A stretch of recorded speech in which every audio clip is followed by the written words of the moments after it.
Bonjour à tous, chers cinéphiles, c'est Isvakdor, j'espère que vous allez bien parce que moi ça va nickel. Au menu, le retour de notre ami masqué préféré qui va faire un nouveau massacre. Aujourd'hui, c'est le 7e Scream. Je vais tout brûler. Espèce d'en...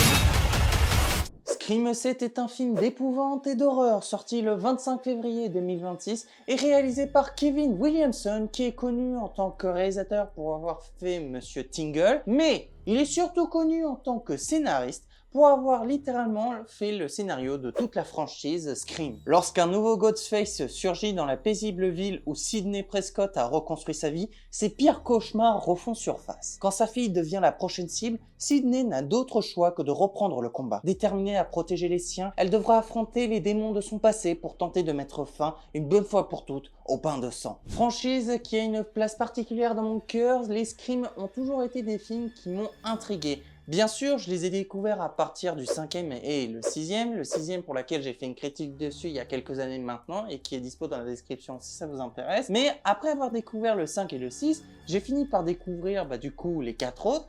Et j'ai globalement apprécié, ce qui fait qu'aujourd'hui, je trouve que Scream est l'une des franchises que j'affectionne particulièrement dans les films horrifiques. Bien évidemment, celui-ci, je l'attendais particulièrement avec, bien sûr, tout ce que j'avais aimé avec les précédents, mais aussi et surtout avec l'absence de ces deux actrices dans lequel je me demandais ce que ça allait donner. Bien évidemment, je vais vous dire ce que j'ai aimé ou pas tout au long de cette critique et comme à chaque fois, on va d'abord commencer sur sa narration. On perd pas de temps, allez, let's go! Concrètement, ce qu'il faut retenir de ce film, c'est qu'il possède une intrigue relativement assez singulière étant donné qu'elle suit le même cheminement de ses grands frères. Mais sans négliger aussi sa part de nouveauté puisque en effet, le film certes se rapproche par son intrigue de ce que ses grands frères ont pu nous offrir, mais possède également sa part de découverte dans lequel on ressent notamment que les producteurs ont voulu proposer un film qui serait beaucoup plus actuel aujourd'hui, et notamment en impliquant les réseaux sociaux et j'en passe. Dans le positif, dans sa continuité, je trouve que la narration a su nous proposer un film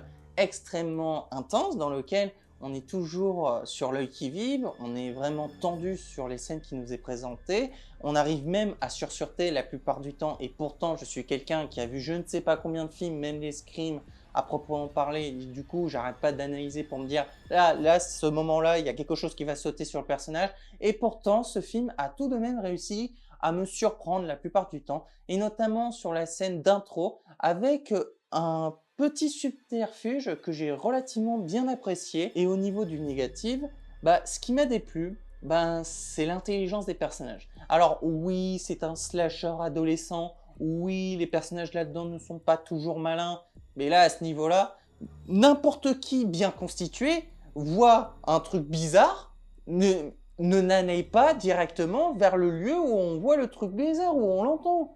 Tous les personnages de ce film, dès qu'ils entendent un bruit, ils vont aller voir.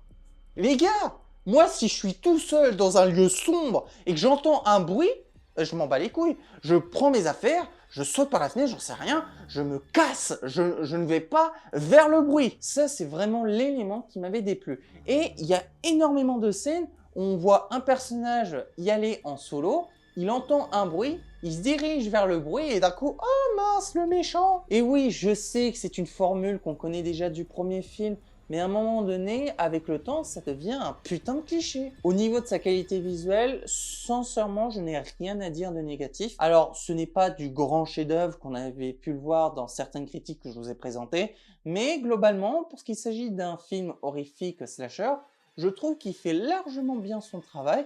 En outre, ce que j'ai également apprécié, c'est un peu la créativité du méchant. Je me demandais comment on aurait pu éliminer les victimes.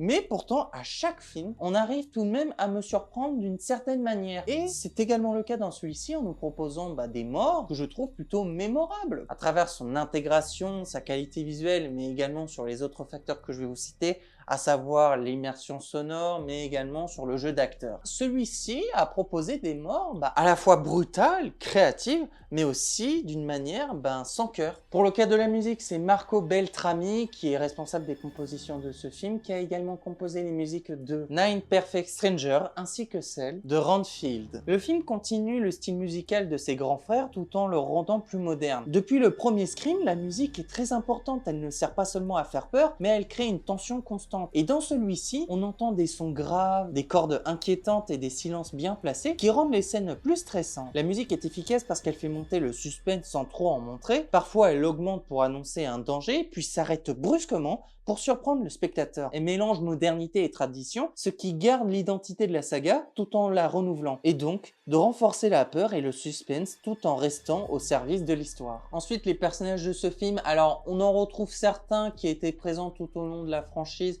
qui étaient pas du tout déplaisants. Il y en a certains, on est content de les revoir, d'autres, on se dit bon, pourquoi pas. Mais oui, globalement, on va surtout se concentrer sur les plus intéressants, c'est-à-dire ceux qui ont un minimum de conversation et de dialogue devant la caméra. Je pense notamment à tous les personnages qu'on a déjà pu voir depuis le premier film Scream. Parce que pour ce qui s'agit des autres, ce sont que des personnages qui servent de tir au pigeon pour le Ghostface. Ils n'ont pas de développement, ils n'ont pas réellement d'intérêt. Et pour certains, c'est même de légers clichés la plupart du temps. Je pense notamment à la relation difficile entre l'héroïne et sa fille. D'un côté, on a une fille rebelle qui veut pas suivre les règles et qui ne demande qu'une chose, c'est de se rapprocher de sa mère. Et d'un autre côté, on a une mère surprotectrice qui est traumatisée parce qu'elle a vécu dans le passé à maintes reprises et qui souhaite juste que sa fille soit heureuse. Mais inversement, c'est une relation aussi qui fonctionne, proposant aussi une succession des règnes passant de la mère à sa fille. Sans compter que le film n'oublie pas à nous faire ressentir le côté humain qui transpire au travers des personnages les plus intéressants. Puisque oui, surtout les personnages qui sont présents depuis le début. Parce que premièrement, ils sont passés à côté de la mort une bonne trentaine de fois. Ils ont vu également des êtres chers mourir sous leurs yeux, que ce soit des amis, de la famille ou des gens qui avaient encore plus d'importance. Ce qui fait que le film ne nous laisse pas indifférents parce que on arrive tout de même à ressentir une certaine compassion pour ceux qui ont le plus encaissé au travers de la franchise. Proposant au global un casting d'une note de 4 étoiles sur 5. Pour commencer, on a eu le retour de Neve Campbell qui a bien sûr joué dans toute la franchise. Je vous précise juste, si vous voyez ce logo, cela veut dire que tous les acteurs en question ont joué dans au moins un film de la franchise. Si vous voyez ça, vous comprendrez qu'il a au moins joué dans un film de la saga. Alors elle, bien sûr, a joué dans quasi tous les films, à part le 6e. Mais en dehors de ça, elle a également joué dans Skyscraper, ainsi que ses Scream. Matthew Lillard, lui, je vous l'ai présenté dans les 2 films Five Nights at Freddy's. En dehors de ça, il est également connu pour avoir joué dans Scooby-Doo, Life of Chuck, ainsi que dans Une Nouvelle Chance. Isabelle May a joué dans Run Hi-Fi, Young Sheldon, ainsi que dans Masters of the Air. Courtney Cox, au-delà de la franchise Scream, elle est également connue pour la série Friends, Cougar Town, Ace Ventura. Mason Goodin, lui, a joué dans Hurt Ace, ainsi que dans Fall. Jasmine Savoy Brown a joué dans Sound of Violence, ainsi que dans Lane 1974.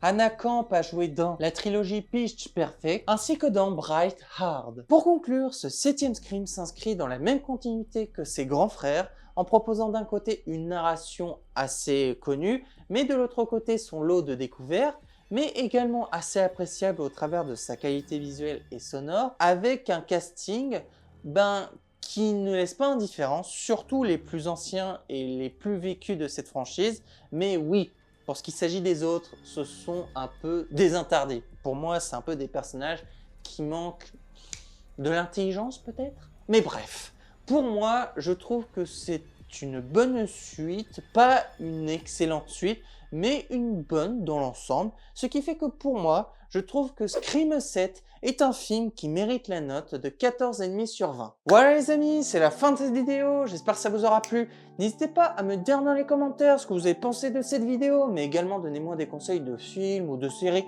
à faire en critique, ou d'autres conseils de vidéos si vous voulez voir autre chose un jour sur cette chaîne, voire même d'autres jeux si vous voulez voir d'autres let's play, voir d'autres critiques sur la chaîne. Mais en attendant, je vous invite surtout à vous abonner à ma chaîne. Ce sera un énorme soutien pour moi de liker cette vidéo comme toutes les autres et de partager ma chaîne avec vos amis, avec votre famille ou à qui vous voulez. Et on se retrouvera très vite pour une prochaine vidéo critique, réaction ou jeu vidéo. Et sur ce, je vous dis à la prochaine et salut. Bye.